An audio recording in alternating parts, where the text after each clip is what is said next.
je jiný, takhle to je. Spravit tyhle věci už nepůjde. Vzal jsem to do rukou, byl ten čas. Zamluvení pusou mám černý pás. Dívám se všude, jsem tu sám. Stále si ničeho nevšímám. Maximální debilita, tohle je sen. Obrovská naivita, být odsouzen. Proč stále v němotě naříkám, proč stále v hluchotě naslýchám. Je to realita, není to sen. Tyhle věci prožívám každý den.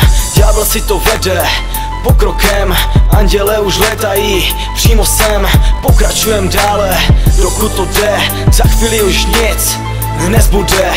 Nechci už nic víc, být volný jak tak. Končete se lží, bude to zázrak. Chci si jen prožít pár krásných chvílí. Nikdo se se mnou opravdu nepodílí. Strašně to je, když musíš jen bádat. Čekat jen na to, kdy stane se zázrak. Počkáme ještě několik generací.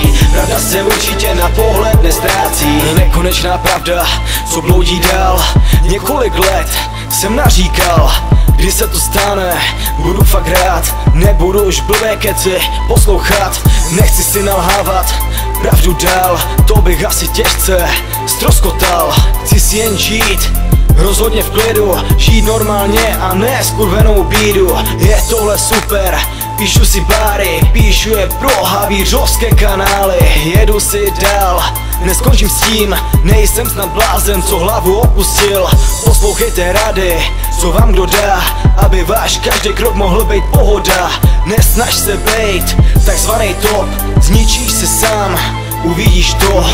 Nechci už nic víc, být volný jak tak. Končete se lží, bude to zázrak. Chci si jen prožít pár krásných chvílí. Nikdo se se mnou opravdu nepodílí. Strašně to je, když musíš jen bádat. Čekat jen na to, kdy stane se zázrak. Počkáme ještě několik generací. Pravda se určitě na pohled nestrácí.